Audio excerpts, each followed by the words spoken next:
അസ്സലാമു അലൈക്കും. ബഹുമാനമുള്ള മുഅ്മിനീങ്ങളെ, നാം എല്ലാവരും ഖബറിനെ കുറിച്ച് ചിന്തിച്ചിട്ടുണ്ടോ? എന്താണ് ഖബർ? ഖബറിൻ്റെ ആഴം സോദരാ നീ ഓർക്ക്,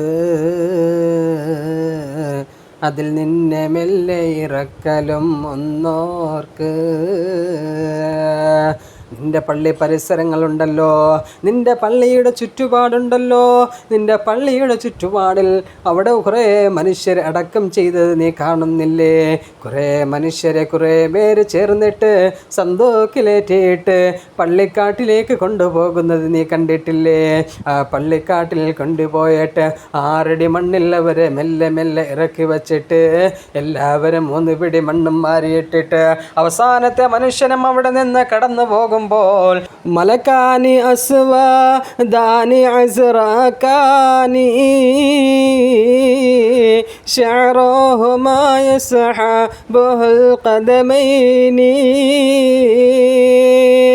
2 മലക്കുകൾ കടന്നു വന്നിട്ട് നിന്നോട് കുറേ ചോദ്യങ്ങൾ ചോദിക്കുന്ന ആ ഒരു അവസ്ഥയെക്കുറിച്ച് നീ ചിന്തിച്ചിട്ടുണ്ടോ? എല്ലാവർക്കും എല്ലാ സ്ഥലങ്ങളിലും എല്ലാവരും കൂട്ടുണ്ടാകും. ഈ ദുനിയാവിൽ ജീവിക്കുമ്പോൾ കുറേ പേര് നമുക്ക് കൂട്ടായിട്ടില്ലേ? കുറേ പേര് നമുക്കൊരുപാട് ആശ്വാസത്തിൻ്റെ വാക്കുകൾ പറയാൻ കുറേ പേരുണ്ടാകും. നാളെ നരകത്തിലേക്കും സ്വർഗത്തിലേക്കും പോയാലും കൂട്ടുണ്ടാകും. പക്ഷേ ആരാരുമില്ലാതെ തനിച്ച് കിടക്കേണ്ടി വരുന്ന ആ ഖബറിൻ്റെ അവസ്ഥയെക്കുറിച്ച് നീ ചിന്തിച്ചിട്ടുണ്ടോ? ഖബറിൽ എന്താണ് സംഭവിക്കുന്നത് നീ ഓർത്തിട്ടുണ്ടോ?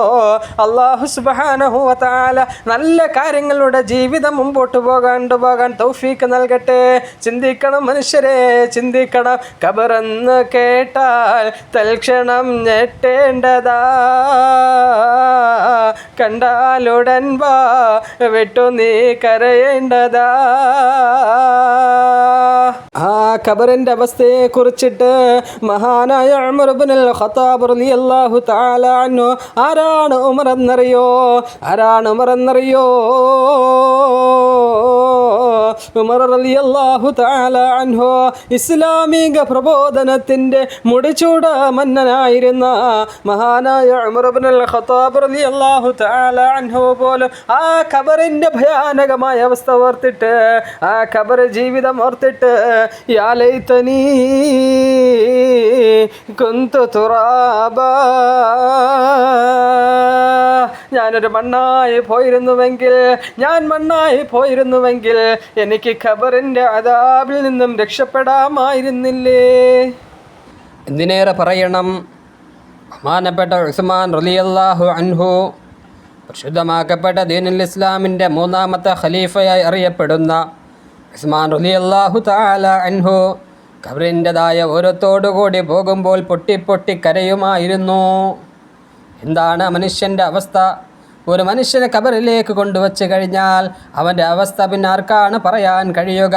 അവിടെ എന്താണ് സംഭവിക്കാൻ കഴിയുക? ആ അവസ്ഥകളെക്കുറിച്ച് ഓർത്തിട്ട് ബഹുമാനപ്പെട്ട ഉസ്മാൻ റളിയല്ലാഹു തആല അൻഹു പൊട്ടി കരയുമായിരുന്നു. അതുകൊണ്ട് ബഹുമാനമുള്ളവരെ, ഖബറിനെ കുറിച്ച് എപ്പോഴും ഓർക്കുക. ഖബർ ജീവിതം എപ്പോഴും നമ്മുടെ ജീവിതത്തിൽ നമുക്ക് എപ്പോഴും ഓർമ്മയുണ്ടായിരിക്കണം. അല്ലാഹു സുബ്ഹാനഹു വ തആല അല്ലാഹുവിൻ്റെ ഹബീബ് സല്ലല്ലാഹു അലൈഹി വസല്ലമ തങ്ങൾ പഠിപ്പിച്ചിട്ടുണ്ട്, സയഅതി സമാനുൻ അലാ ഉമ്മത്തി, എൻ്റെ ഉമ്മത്തിൻ്റെ മേൽ ഒരു കാലഘട്ടം കടന്നു വരും, പിറകെ ഒരു കാലഘട്ടം വരും. ആ കാലഘട്ടത്തിൽ ജീവിച്ചിരിക്കുന്നവരുടെ അവസ്ഥ എന്താണെന്നറിയോ? യുഹിബ്ബൂനൽ ഖുസൂറ വയൻസൗനൽ ഖുബൂറ,